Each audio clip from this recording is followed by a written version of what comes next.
Commissioner Northern, heads of department, and the team, stakeholders,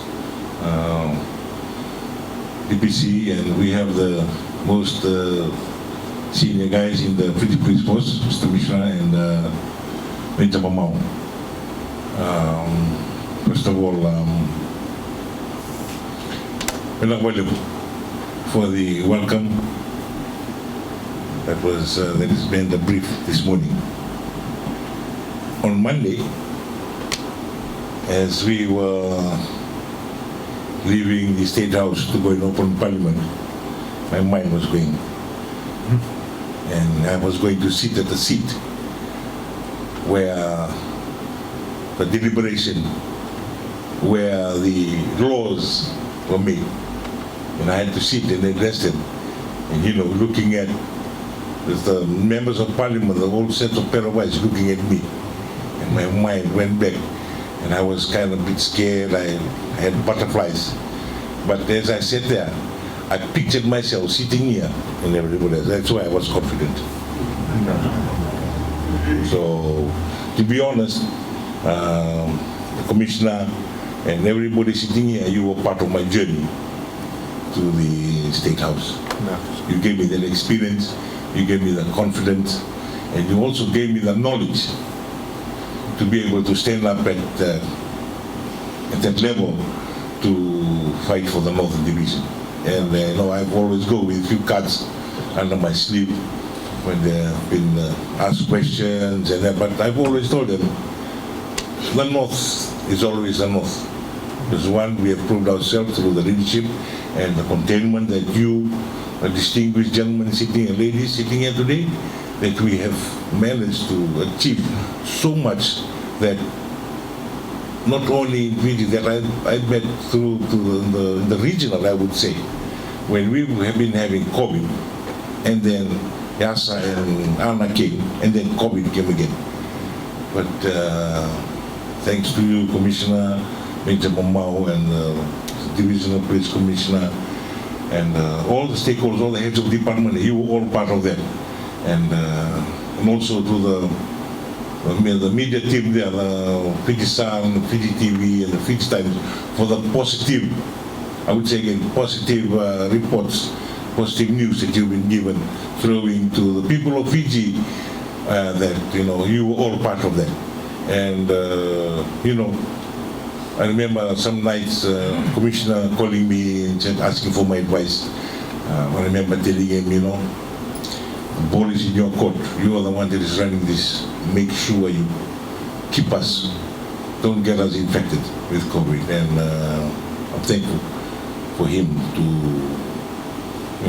use me and use my experience. And I had to pull some strings to get the office protected from us getting the COVID. And look at how far we've gone. How far we've gone. It's because of you and the team playing, the team, how you played the game and how you managed. Everybody was all looking towards, securing the North. And the outcomes, the whole of Fiji followed suit of what we did. And now, a few days from now, the ball is going to be open.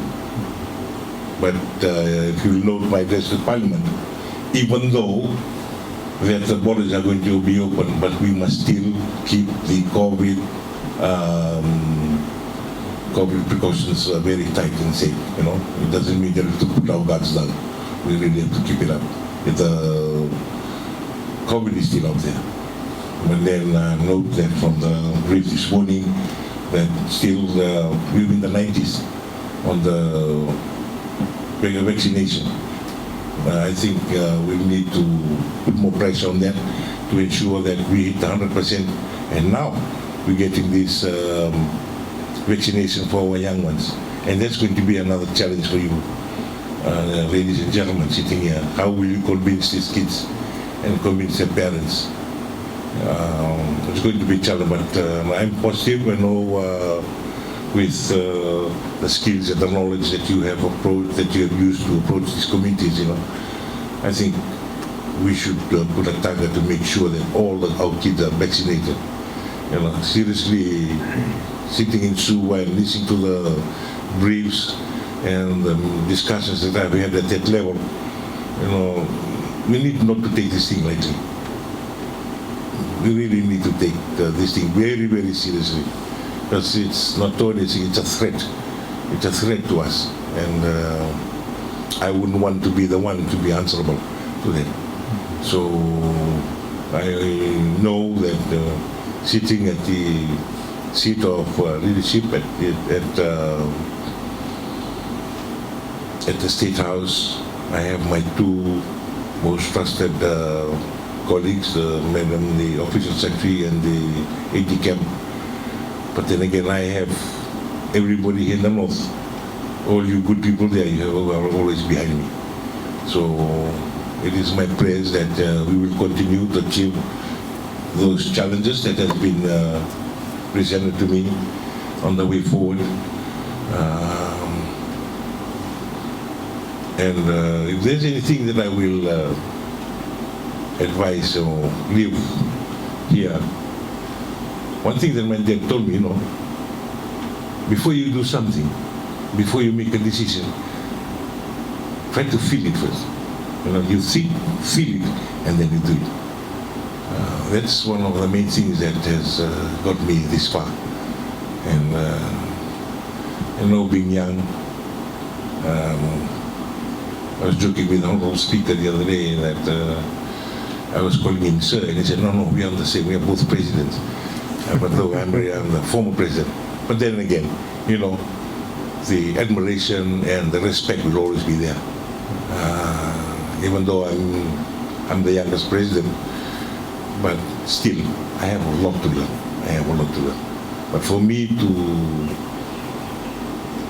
bring out the changes and to change the lives of our people, not only the North, but now I've been elevated to the whole of Fiji. I have you, my Northern team, there to support me, to ensure that the dreams and the aspirations of the Constitution are carried forward and are delivered.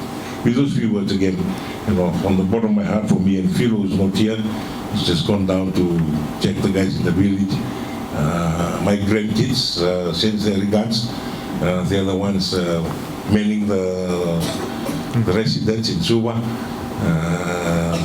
And the team, we are happy. I'm coming down this morning, I felt a bit emotional.